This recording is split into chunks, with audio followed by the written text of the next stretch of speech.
8ویں صدی ہجری میں آپ آ جائیں، اس کے اوائل میں شیخ الاسلام علامہ ابن تیمیہ رحمت اللہ علیہ جو 728 میں فوت ہوتے ہیں، ان کی پوری زندگی نہی عن المنکر اور امر بالمعروف سے تعبیر ہے۔ جہاں جاتے لوگوں کو دعوت و تبلیغ کا فریضہ انجام دیتے۔ آپ اس کے بعد دیکھیں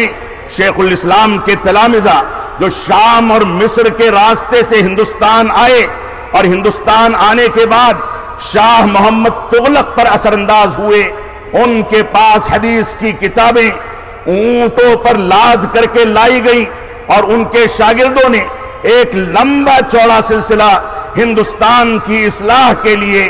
جاری کیا، اور دعوت و تبلیغ کا فریضہ، علم حدیث کے دروس کا فریضہ، دعوت و تبلیغ کا فریضہ اسی ہندوستان کی سرزمین پر انجام دیتے رہے۔ ساتھیوں، عزیزوں اور بزرگوں، آپ جانتے ہیں کہ جھولا میدان کی ہماری یہ کانفرنس یا یہ اجلاس برسوں سے منعقد ہوتے آ رہا ہے، اور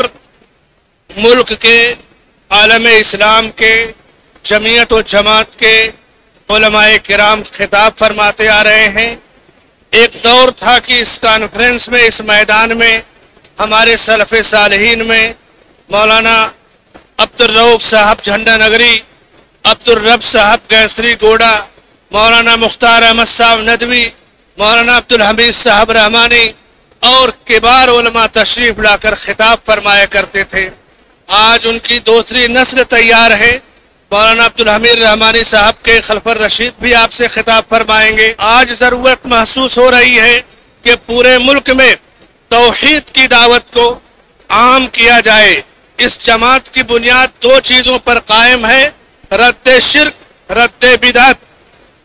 دعوت توحید، دعوت سنت۔ اسی بنیاد پر یہ جماعت کھڑی ہے، یہی مقصد ہے۔ 1947 میں جب ملک آزاد ہوا اور پھر تقسیم ہو گیا، ہندوستان کے اہل حدیثوں میں ایک مایوسی کی کیفیت تھی۔ جماعت اہل حدیث کا شیرازہ بکھر چکا تھا، مدارس ہمارے ختم ہو گئے تھے، جامعہ رحمانیہ دہلی جیسی درسگاہ تباہ ہو گئی تھی۔ آزادی کے بعد جن چند علماء نے پورے ملک میں اہل حدیثوں کو یکجا کیا، ملک میں درسگاہیں دی، مساجد قائم کی، طلبہ کی ایک تعداد مضبوط تیار کی، علماء تیار کیے، اس فہرست میں مولانا مختار احمد ندوی، مولانا عبدالحمید رحمانی، ڈاکٹر مقتدی حسن اظہری، مولانا صفی الرحمان مبارک پوری، مولانا رئیس احمد ندوی رحمہم اللہ کا نام نمایاں ہے، جنہوں نے اپنے اپنے میدان میں جماعت کی اتنی ٹھوس خدمات کی کہ درسگاہوں کو روابط کے لحاظ سے عصری اداروں سے مربوط کیا۔ پورے ملک میں جہاں ضرورت تھی، اہل حدیث کمزور تھے، یہ علماء پہنچے، وہاں ادارے قائم کیے، درسگاہیں قائم کی، جہاں ضرورت پڑی اپنی خطابت سے قلم کے ذریعے جمعیت کا، جماعت کا، مسلک کا دفاع کیا، اور اہل حدیثوں میں پھیلنے والی مایوسی کو ختم کیا۔ یہ ہماری خوش نصیبی ہے کہ انہی علماء میں ایک مشہور عالم، تاریخ اہل حدیث کے ماہر، جامعہ اسلامیہ سنابل کے بانی اور موسس علامہ عبدالحمید رحمانی رحمہ اللہ کے خلف الرشید برادر محترم شیخ محمد رحمانی حفظہ اللہ اس کانفرنس میں تشریف فرما ہے۔ ان کی ایک خوبی شاید آپ میں کم جانتے ہوں، اب تک عرب جامعات میں جو طلبہ ہندوستان کے پڑھتے ہیں، عام طور سے جس ادارے کے فارغین ہیں اس ادارے کے لوگ جمع ہوتے، خطاب کرتے۔ ابھی گزشتہ دنوں چند ہفتہ قبل یہ سعودیہ کی ایک یونیورسٹی میں گئے اور ہندوستان کے تمام مدارس کے فارغین زیر تعلیم طلبہ کو جمع کیا، ان سے خطاب کیا، ان کی نصیحت کی۔ ان کا یہ قدم قابل مبارکباد ہے۔ میں شیخ محترم سے درخواست کرتا ہوں کہ تشریف لائیں اور اپنے خطاب سے نوازیں۔ فضیلت الشیخ محمد رحمانی حفظہ اللہ، مدیر جامعہ اسلامیہ سنابل، دہلی۔ ورحمۃ اللہ وبرکاتہ۔ بسم اللہ الرحمن الرحیم، الحمد للہ رب العالمین، والصلاة والسلام علی رسولہ الکریم محمد وعلی آلہ واصحابہ اجمعین، اما بعد۔ اعوذ باللہ من الشیطان الرجیم، بسم اللہ الرحمن الرحیم۔ لعن الذين كفروا من بني إسرائيل على لسان داود وعيسى بن مريم ذلك بما عصوا وكانوا يعتدون كانوا لا يتناهون عن منكر فعلوه لبئس ما كانوا يفعلون. وقال النبي صلى الله عليه وسلم من رأى منكم منكرا فليغيره بيده فإن لم يستطع فبلسانه فإن لم يستطع فبقلبه وذلك أضعف الإيمان.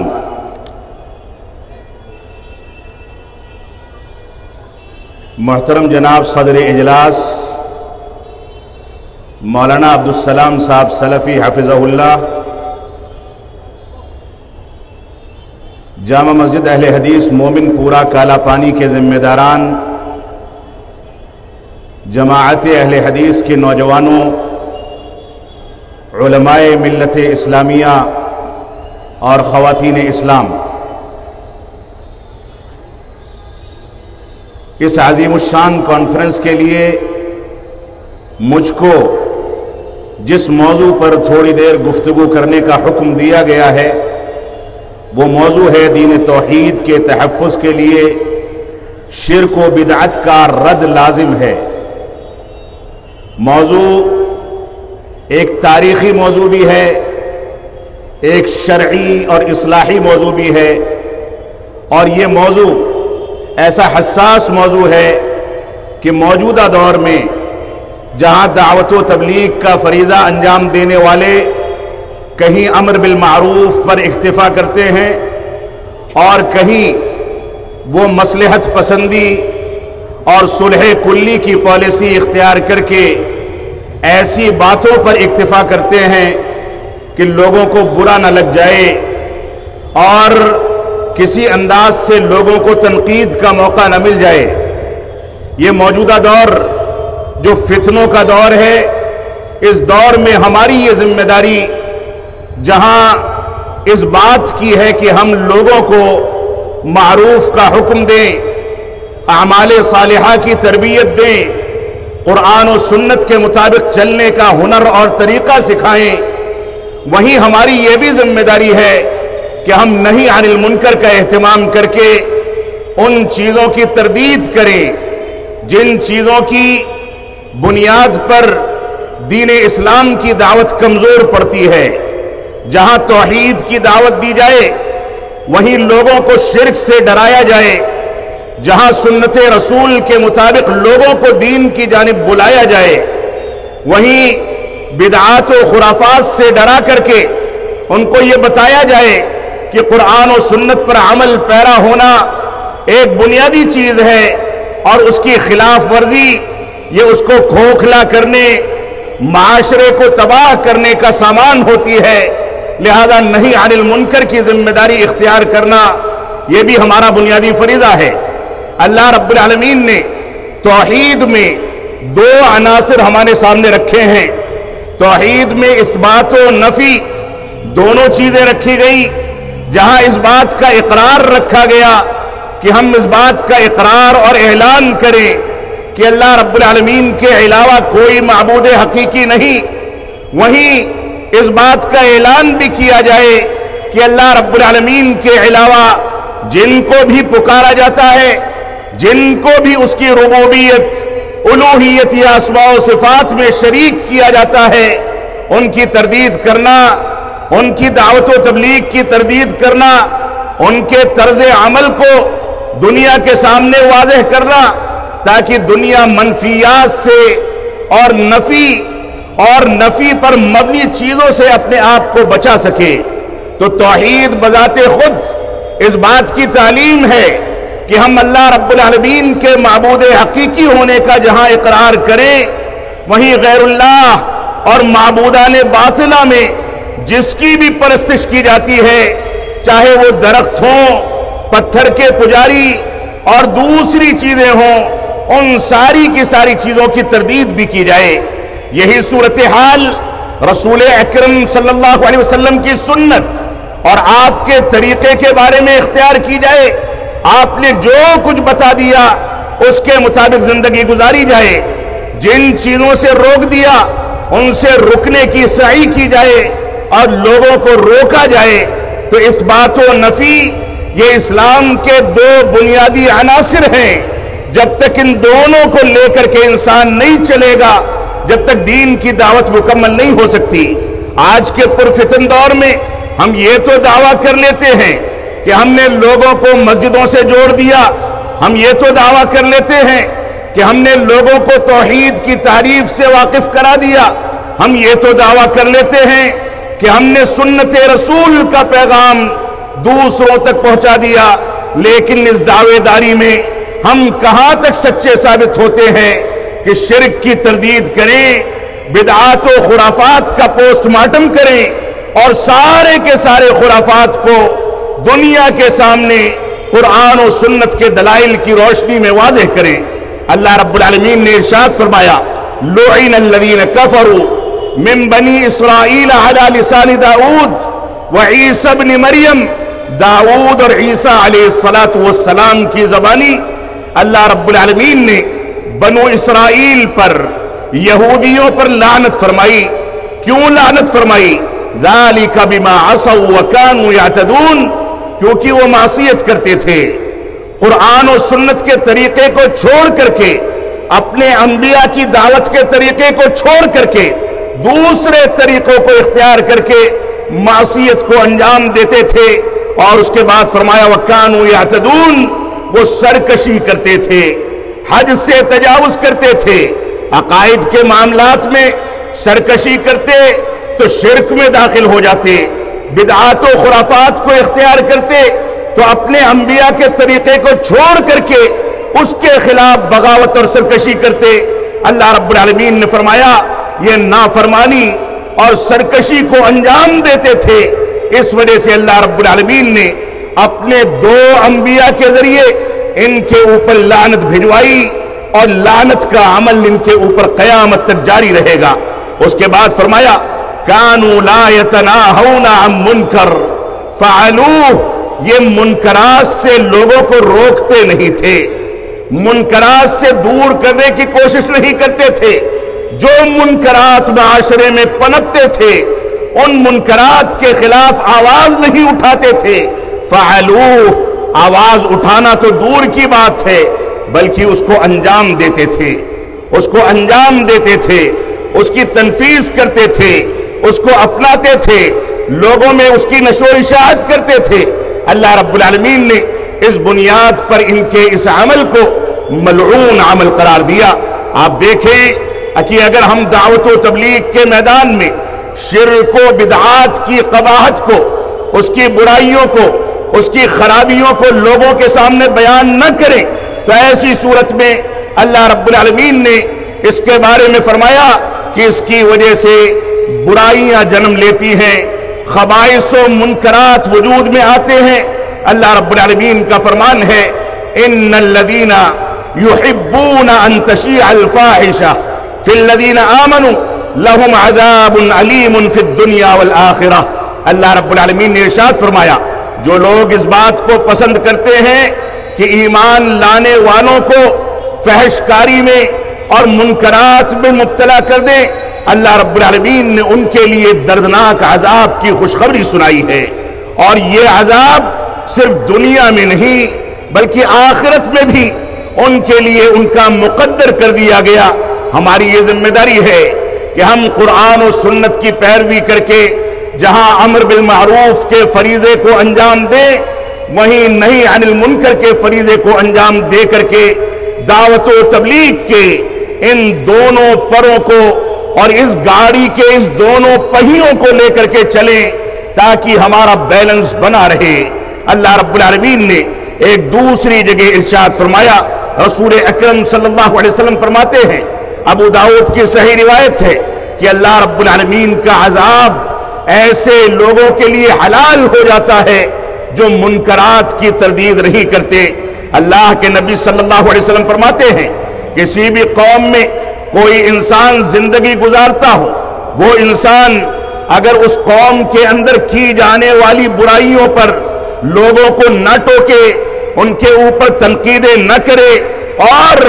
ان چیزوں کو انجام دینے کی کوشش کرے، لوگوں کو اس سے روک کر کے دور کرنے کی سعی نہ کرے، تو ایسی صورت میں اللہ کے رسول صلی اللہ علیہ وسلم نے فرمایا کہ اللہ رب العالمین اس تبدیلی کی ذمہ داری نہ اٹھانے کے نتیجے میں ان لوگوں کو اپنے عذاب میں مبتلا کر دیتا ہے، اور ان کی موت سے پہلے یہ عذاب آ کر کے ان کو دبوچ لیتا ہے۔ یہ ابو داؤد کی صحیح روایت ہے۔ اسی طریقے سے آپ دیکھیں نہی عن المنکر کو انجام نہ دینے کا کون سا خمیازہ امت اسلامیہ کو بھگتنا پڑتا ہے۔ حذیفہ رضی اللہ تعالیٰ عنہ فرماتے ہیں کہ اللہ کے نبی صلی اللہ علیہ وسلم نے ارشاد فرمایا والذی نفسی بیدہ لتأمرن بالمعروف ولتنہون عن المنکر او لیوشکن اللہ ان یبعث علیکم عقابا منہ ثم تدعونہ فلا یستجاب لکم۔ اللہ رب العالمین اللہ کے نبی صلی اللہ علیہ وسلم فرماتے ہیں، ترمذی کی روایت ہے، علامہ البانی رحمت اللہ علیہ نے روایت کو صحیح قرار دیا، فرماتے ہیں کہ اللہ کے نبی صلی اللہ علیہ وسلم نے فرمایا اس ذات کی قسم جس کے ہاتھ میں میری جان ہے، تم لوگوں کو اچھائیوں کا، معروف کا، اعمال صالحہ کا حکم دو، برائیوں سے روکو، منکرات سے روکو، اور اگر تم نے ایسا نہیں کیا تو عن قریب اللہ رب العالمین تمہارے اوپر آسمان سے عذاب نازل فرمائے گا اور تمہاری دعاؤں کو قبول کرنا چھوڑ دے گا۔ یہ رب کائنات نے ہمارے سامنے واضح کر دیا۔ اسی طریقے سے ہماری یہ بھی ذمہ داری ہے کہ اگر ہم کو اختلاف و انتشار سے بچنا ہے، آپس میں اتحاد پیدا کرنا ہے، تو ہم کو امر بالمعروف اور نہی عن المنکر دونوں فریضوں کو لے کر کے اور ان دونوں کے دونوں عناصر کو لے کر کے چلنا ہوگا۔ اللہ کے نبی اللہ رب العالمین کا فرمان ہے وَلْتَكُمْ مِنْكُمْ أُمَّةٌ يَدْعُونَ إِلَى الْخَيْرِ وَيَأْمُرُونَ بِالْمَعْرُوفِ وَيَنْهَوْنَ عَنِ الْمُنْكَرِ وَأُولَئِكَ هُمُ الْمُفْلِحُونَ وَلَا تَكُونُوا كَالَّذِينَ تَفَرَّقُوا وَاخْتَلَفُوا مِنْ بَعْدِ مَا جَاءَهُمُ الْبَيِّنَاتُ۔ اللہ رب العالمین نے سورہ آل عمران میں ارشاد فرمایا، اے لوگو تم میں ایسی جماعت ہونی چاہیے جو نکلے اور لوگوں کو اچھائیوں کا حکم دے، برائیوں سے روکے اور منکرات سے روکے، اور یہی جماعت کامیاب جماعت ہے۔ اور اس کے بعد فرمایا وَلَا تَكُونُوا كَالَّذِينَ تَفَرَّقُوا وَاخْتَلَفُوا مِنْ بَعْدِ مَا جَاءَهُمُ الْبَيِّنَاتُ۔ اے لوگو امر بالمعروف اور نہی عن المنکر کے فریضے کو انجام دے کر کے تم کامیابی اختیار کر لو، اور ان لوگوں کے طرح سے نہ ہو جاؤ جن لوگوں نے امر بالمعروف اور نہی عن المنکر کا فریضہ انجام نہیں دیا، بلکہ آپس میں تفرقہ پیدا کیا، انتشار کی دعوت دی، آپس میں انتشار پیدا کیا، اختلاف کیا،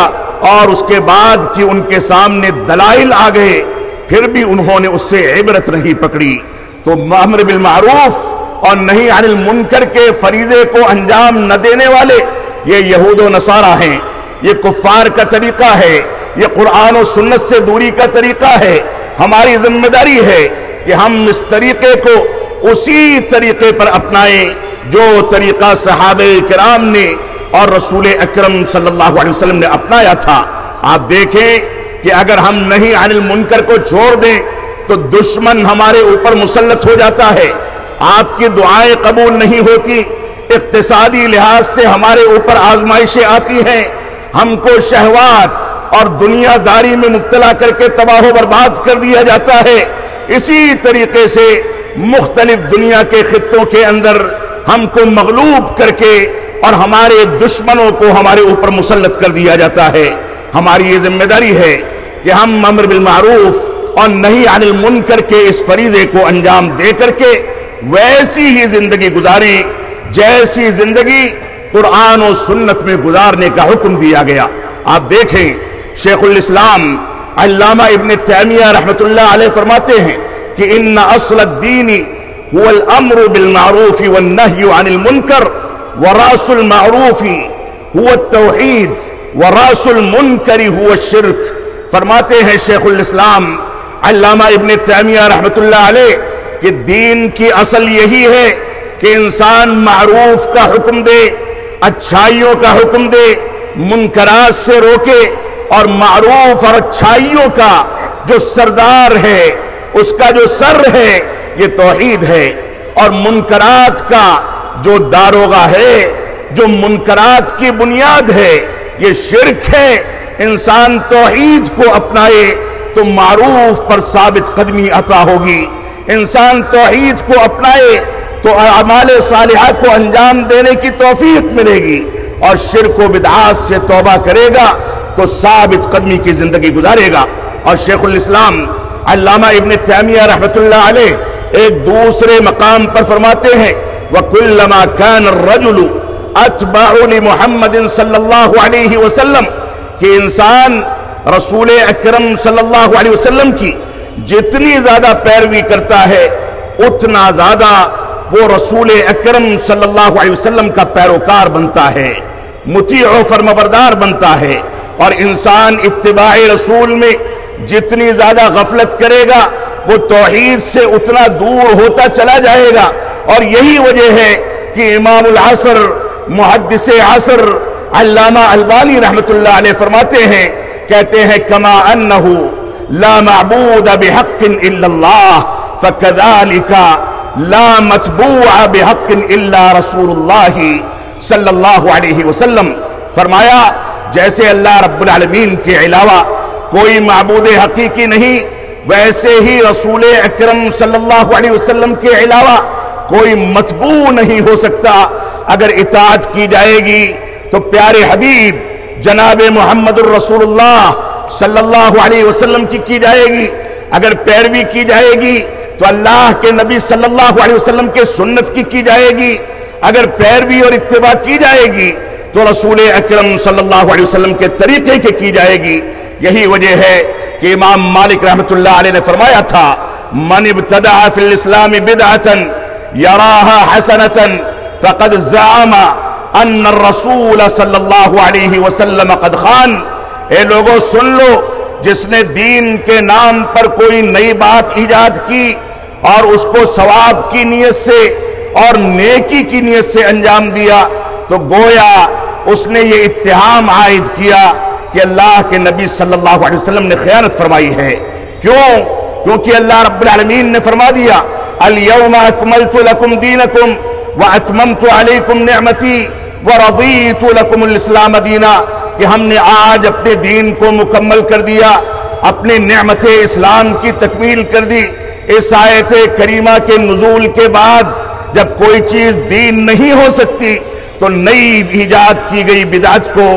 اگر اللہ کے نبی صلی اللہ علیہ وسلم کی جانب منسوب کیا جاتا ہے تو گویا یہ اتہام لگایا جاتا ہے کہ آپ نے خیانت سے کام لیا ہے۔ ہماری ذمہ داری ہے کہ ہم قرآن و سنت کی پیروی کریں، ہماری ذمہ داری ہے کہ ہم منکرات کو سامنے رکھ کر کے اس کے خلاف آواز کو بلند کریں۔ اللہ رب العالمین کے ساتھ شریک ٹھہرانے کی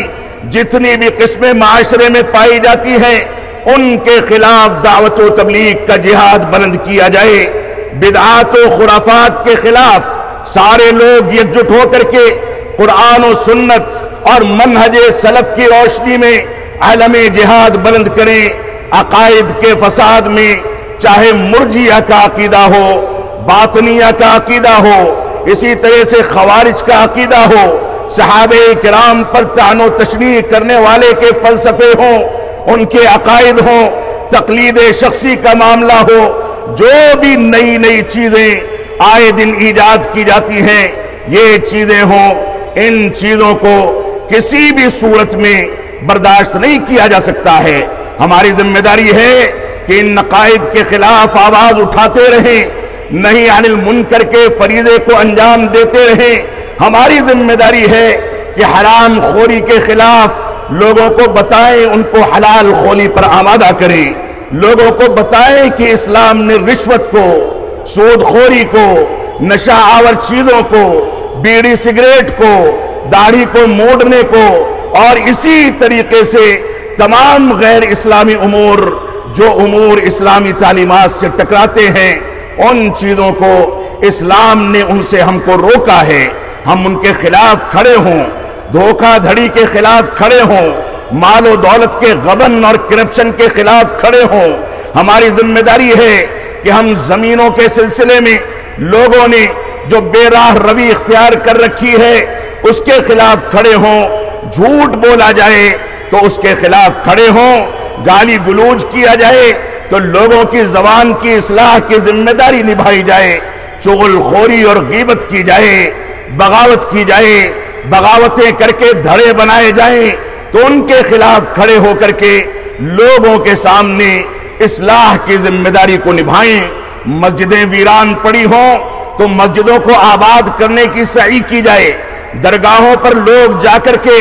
غلط انداز کے کام انجام دیتے ہوں تو ان کو سمجھایا جائے، ان کی اصلاح کی ذمہ داری اختیار کی جائے۔ جنسی بے راہ روی، ہم جنس پرستی، بے حیائی، بے پردگی اور ہر قسم کے وہ منکرات جو معاشرے کے اندر پنپتے چلے جا رہے ہیں، ان چیزوں سے معاشرے کو پاک کرنے کی ذمہ داری ہم سب کی متحدہ ذمہ داری ہے۔ آپ دیکھیں، ماضی کی تاریخ کو اٹھا کر کے دیکھیں، عہد نبوت کو دیکھ لیں، رسول اکرم صلی اللہ علیہ وسلم چلتے پھرتے بچوں کے ساتھ ہنسی مذاق بھی کیا کرتے تھے تو اس کا بنیادی مقصد دعوت و تبلیغ ہوتا تھا۔ صحابہ کرام کے گھروں پر جاتے، ان کو بتاتے، ان کے ساتھ سفر کرتے، اس میں بھی دعوت و تبلیغ کا فریضہ انجام دیتے۔ تو عہد نبوت امر بالمعروف اور نہی عن المنکر کی تاریخ سے بھرا پڑا ہے۔ آپ صحابہ کرام کے دور کو دیکھ لیں، صحابہ کرام کے دور میں جو چیزیں ہمارے صحابہ نے اصلاح امت کے لیے اختیار کی، ان چیزوں کو دیکھا جائے۔ آپ دیکھیں، مقاتل بن حیان رحمت اللہ علیہ فرماتے ہیں کہ میں ایک بار عمر بن عبدالعزیز رحمت اللہ علیہ کے پاس بیٹھا تھا، انہوں نے فرمایا، انہوں نے تلاوت کی وَقِفُوهُمْ إِنَّهُمْ مَسْئُولُونَ، ان لوگوں کو روک دیا جائے کہ ان سے سوال کیا جائے گا۔ آیت کریمہ کفار کے بارے میں ہے، ان سے کہا گیا کہ ان کو پلے صراط سے پہلے روک دیا جائے، ان سے سوال کیا جائے گا۔ کہتے ہیں کہ عمر بن عبدالعزیز رحمت اللہ علیہ بار بار اس آیت کو دہراتے رہے، بار بار پڑھتے رہے، بار بار احساس کرتے رہے، صورتحال یہاں تک ہو گئی کہ اس سے آگے نہیں بڑھ سکے، اسی پر تلاوت کو تمام کرنا پڑا۔ یہ ہمارے اسلاف کا طریقہ تھا۔ تو صحابہ کرام کا، تابعین کا، تابعین کا پورا عہد زرعی اٹھا کر کے دیکھ لیں، نہی عن المنکر کا اور بدعات و خرافات کے خلاف ان لوگوں نے جو جتن کیے، جو مساعی ہیں، ان چیزوں کو سامنے رکھ کر کے آج ہمیں بھی اسی کے مطابق زندگی گزارنی چاہیے۔ آپ دیکھیں، سید التابعین سعید ابن المسیب کو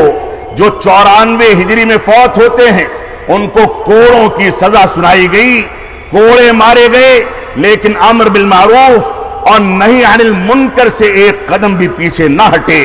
ائمہ اربعہ کی تاریخ دیکھ لیں، امام مالک رحمت اللہ علیہ کو جبری طلاق میں جو سزائیں دی گئی، امام احمد بن حنبل کو فتنہ خلق قرآن میں جس انداز سے ستایا گیا، امام شافعی اور امام ابو حنیفہ رحمہ اللہ کو جس انداز سے آزمائشوں کا سامنا کرنا پڑا، وہ پوری کی پوری تاریخ ہمارے سامنے ہونی چاہیے۔ ائمہ اربعہ کا دور گزر گیا، 8ویں صدی ہجری میں آپ آ جائیں، اس کے اوائل میں شیخ الاسلام علامہ ابن تیمیہ رحمت اللہ علیہ جو 728 میں فوت ہوتے ہیں، ان کی پوری زندگی نہی عن المنکر اور امر بالمعروف سے تعبیر ہے۔ جہاں جاتے لوگوں کو دعوت و تبلیغ کا فریضہ انجام دیتے۔ آپ اس کے بعد دیکھیں، شیخ الاسلام کے تلامذہ جو شام اور مصر کے راستے سے ہندوستان آئے اور ہندوستان آنے کے بعد شاہ محمد تغلق پر اثر انداز ہوئے، ان کے پاس حدیث کی کتابیں اونٹوں پر لاد کر کے لائی گئی اور ان کے شاگردوں نے ایک لمبا چوڑا سلسلہ ہندوستان کی اصلاح کے لیے جاری کیا، اور دعوت و تبلیغ کا فریضہ، علم حدیث کے دروس کا فریضہ، دعوت و تبلیغ کا فریضہ اسی ہندوستان کی سرزمین پر انجام دیتے رہے۔ سلطان علاء الدین خلجی کے دور میں اور اس کے بعد مجدد الف ثانی کا دور دیکھ لیا جائے. مجدد الف ثانی کے بعد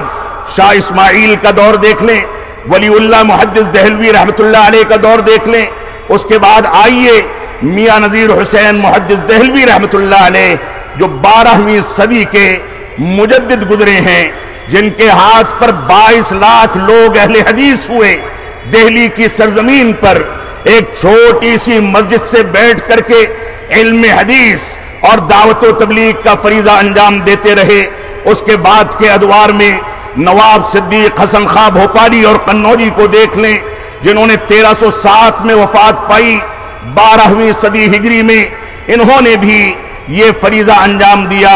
اور قرآن و سنت کے مطابق زندگی گزارتے رہے. آپ دیکھیں اس کے بعد کے دور میں شیخ الاسلام علامہ ثناء اللہ امرتسری رحمت اللہ علیہ کا دور دیکھیں. کون سا ایسا مناظرہ ہے, کون سا ایسا مکتب فکر ہے, کون سا ایسا مذہب ہے, ہندوستان کا کون سا ایسا علاقہ ہے جہاں شیخ الاسلام بذات خود جا کر کے اسلام کے خلاف اٹھنے والے فتنوں کا دندانے شکن جواب نہ دیتے ہوں. اگر آریوں کا فتنہ اٹھا تو انہوں نے اس کو دبا دیا, قادیانیت کا فتنہ اٹھا تو مباہلے کی حد تک نوبت آئی, قادیانی کو الٹے پیر بھاگنا پڑا, بیت الخلا میں فوت ہو گیا اور آج تک بیت الخلا کو قادیان کے نام سے موسوم کیا جاتا ہے. شیخ الاسلام کے ان مناظرات کو دیکھیں جو قبر پرستوں سے انہوں نے انجام دیے, ان مناظرات کو دیکھیں جو مناظرات ان لوگوں نے آگ کے پجاریوں سے انجام دیے, ان مناظرات کو دیکھیں جو عیسائیوں کے سامنے نصرانیوں کے سامنے انجام دیے گئے, ان مناظرات کو دیکھیں جن مناظرات میں شیخ الاسلام ہی کو نہیں پورے اسلام کو چیلنج کر کے اسلام کے خلاف ایک فضا قائم کرنے کی کوششیں کی گئیں. لیکن شیخ الاسلام کو جب اس بات کا اندازہ ہوا کہ کسی خطے میں اس انداز کی چیزیں اٹھتی ہیں تو ایسی صورت میں پورے تواضع, پوری انکساری, پورے اخلاص کے ساتھ اٹھ کر کے وہاں پہنچے اور اس کا دندانے شکن جواب دے کر کے ان فتنوں کو وہیں دبا دیا. آج ضرورت ہے جماعت اہل حدیث کے جیالوں میں کہ مطالعہ کریں, علماء سے جڑیں, علماء سے جڑ کر کے منہج سلف کا وہی شعور پیدا کریں جس شعور کے نتیجے میں ہمارے اسلاف نے ارجا کے خلاف آوازیں اٹھائیں, ماتریدیت کے خلاف آوازیں اٹھائیں, شرک و بدعات کے خلاف آوازیں اٹھائیں. دنیا میں کہیں بھی کوئی فتنہ اب کے بعد میں بھی پیدا ہونے والا تھا تو علماء کرام نے فتنے کے اٹھنے سے پہلے اس کے سد باب کے سارے انتظامات کر لیے. یہ ہماری ذمہ داری ہے کہ ہم شرک و بدعات کے خلاف اور اسلام کے خلاف اٹھنے والے جو بھی فتنے ہوں, شرک و بدعات کی شکل میں جو بھی فتنے پائے جائیں, ان فتنوں کے خلاف ہمیشہ کمر کس کر کے رہیں. ہمارے پاس وسائل ہوں, ہمارے پاس حاضر جوابی ہو, ہمارے پاس منہج سلف کا جوہر ہو, ہمارے پاس قرآن و سنت سے استدلال کا ہنر ہو, ہمارے پاس علماء کرام کی ٹیم ہو, ہمارے پاس ایسی صلاحیتیں ہوں جن کی بنیاد پر دنیا کے کسی بھی خطے میں کسی بھی شکل میں کوئی فتنہ اٹھے تو ہم اس فتنے کے اٹھنے سے پہلے اس کے دبانے کا انتظام کر چکے ہوں. تو آپ آگے بڑھیں. مولانا محمد ابراہیم آروی رحمت اللہ علیہ کا دور, احمد اللہ پرتاپ گڑھی کا دور, جنہوں نے تعلیم و تعلم کے دور میں ایسے کارنامے انجام دیے کہ ایک عبداللہ قرعاوی آ کر کے احمد اللہ پرتاپ گڑھی کے ہاتھ پر بیعت کر کے زانوئے تلمذ طے کرتا ہے, ان کی شاگردی اختیار کرتا ہے اور اسی ہندوستان کی سرزمین سے جا کر کے عرب دنیا میں اور سعودی عرب میں 2200 مدارس قائم کرتا ہے, جن مدارس کی بنیادیں, جن کے نشاتات اور جن مدارس میں دی جانے والی منہج کی تعلیم آج بھی زندہ ہے. یہ ہندوستان کے جیانوں کا کارنامہ تھا. دارالحدیث کے قیام کا مسئلہ ہو, چاہے مکہ میں یا مدینہ میں, ہندوستان کے اندر احمدیہ سلفیہ, جامعہ سلفیہ اور دوسرے مدارس اسلامیہ کے قیام کا مسئلہ ہو, اور معاف فرمائیں گے کہ کچھ لوگوں کا نام چھوٹ جائے تو وہ روٹ کر کے نہ بیٹھ جائیں. یہ خطاب کا موقع ہے, یہاں ہر چیز کا احساس ممکن نہیں. تو آپ دیکھیں احمد اللہ پرتاپ گڑھی کو, آپ دیکھیں قاضی سلیمان منصور پوری رحمت اللہ علیہ کو, سیرت رسول پر جتنی جامع کتاب اردو زبان میں انہوں نے مرتب کی, اتنی جامع کتاب آج تک دنیا کی کسی زبان میں سیرت رسول کے موضوع پر مرتب نہیں کی جا سکی. اور جب شبلی نعمانی رحمت اللہ علیہ اپنی کتاب سیرت النبی لکھنے لگے تو لوگوں نے کہا کہ قاضی سلیمان منصور پوری کی رحمت للعالمین جب موجود ہے تو سیرت النبی کی ضرورت نہیں ہے. اور اس کے علاوہ بے شمار حقائق ہیں جو ہمارے سامنے ہونے چاہیے. تو قاضی سلیمان منصور پوری کو دیکھا جائے, آپ دیکھیں علماء صادق پور کے اسی ہندوستان میں جنگ آزادی میں دیے جانے والے کارناموں کو دیکھیں. علماء صادق پور نے جیسے انگریزوں کے ناک میں دم کیا, یہ بھی نہیں عن المنکر کا اور ہندوستان میں ظلم و استبداد کو روکنے کا ایک ذریعہ تھا, جس کے ذریعے سے عدل و انصاف قائم کرنا مقصد تھا.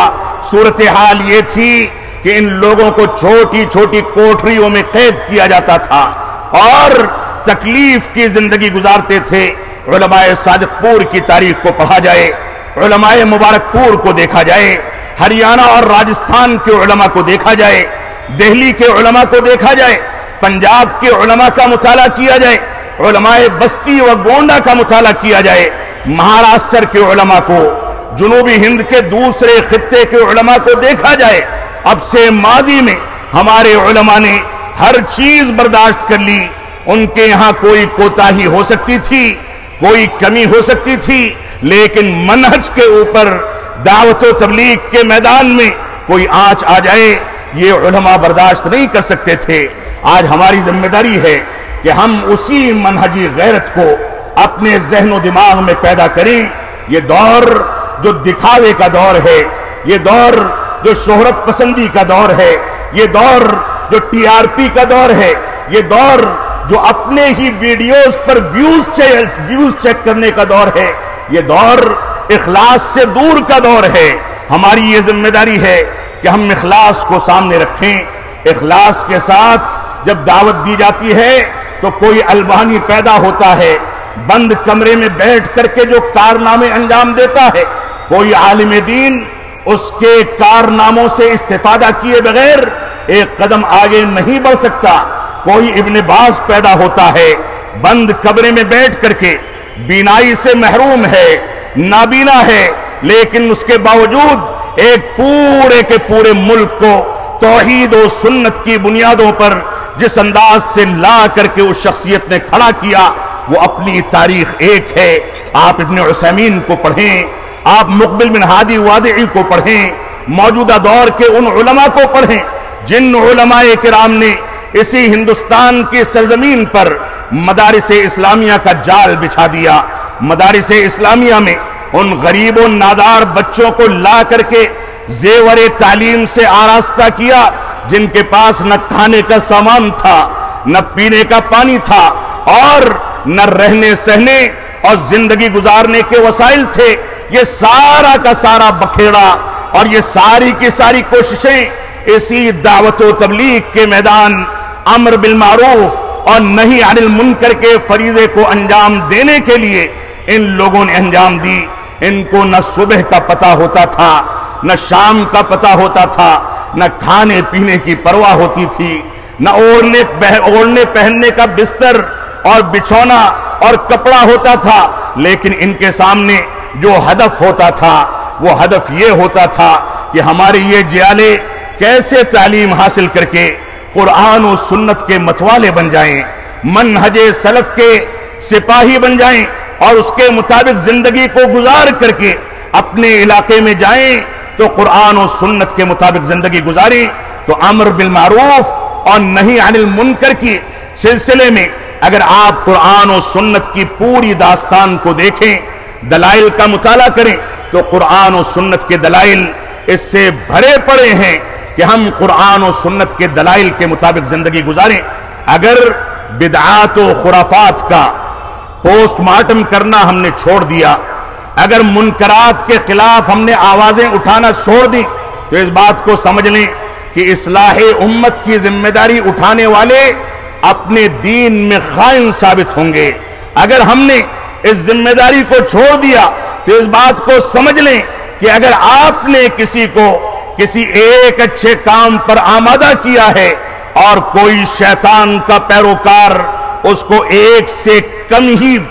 اوسطاً اس سے کم کسی برے کام پر آمادہ کرتا ہے، تو برائی کے اندر یہ چیز پائی جاتی ہے کہ وہ تیز پھیلتی ہے۔ اچھائی کے پھیلنے کا اور نشر و اشاعت کا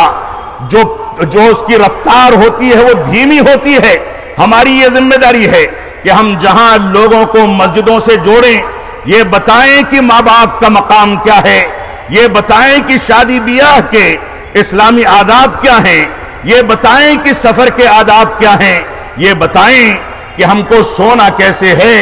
جاگنا کیسے ہے، یہ بتائیں کہ ہم کو اپنے ماں باپ کی قدر و منزلت کو کیسے سمجھنا ہے، یہ بتائیں کہ علماء کرام کا مقام اور ان کی عظمت کیا ہے، ان کو یہ بتایا جائے کہ قرآن مجید کے حقوق کیا ہیں، صحابہ کرام کے حقوق کیا ہیں۔ وہیں ان کو یہ بھی بتایا جائے کہ صحابہ کرام کی تنقید کرنے والے، قرآن مجید پر تنقید کرنے والے، قرآن مجید کی توہین کرنے والے، صحابہ کرام کی توہین کرنے والے، اسلامی ذخائر کا مذاق اڑانے والے اس معاشرے میں یا ہمارے خاندانوں میں یا ہمارے گھرانوں میں پنپ نہیں سکتے۔ ہم کسی بھی صورت میں ان کو برداشت نہیں کر سکتے۔ یہ کون سا المیہ ہے کہ ہمارے ہی خاندان کا ایک بچہ اٹھے، خلافت و ملوکیت کے نام پر صحابہ کرام کی تنقید کرے اور اس کے باوجود ہم اس کو عالم تصور کریں، اس کے باوجود اپنی پلکوں پر بیٹھائیں؟ معاف فرمائیں گے، یہ دین کا تقاضا نہیں ہے، دین کی امانت داری کا تقاضا نہیں ہے۔ ہماری یہ ذمہ داری ہے کہ ہم عہد بعہد رسول اکرم صلی اللہ علیہ وسلم کے عہد مبارک سے لے کر کے آج تک ہمارے علماء نے جو کارنامے انجام دیے، ان کارناموں کو بھی سامنے رکھیں، قرآن و سنت کے دلائل کو بھی سامنے رکھیں اور لوگوں کو بتائیں کہ ہم کو زندگی کیسے گزارنی ہے۔ یہ اسلام وہ عالمگیر مذہب ہے جس نے ہم کو کھانے پینے کے آداب بھی بتا دیے۔ یہ اسلام وہ عالمگیر مذہب ہے جس نے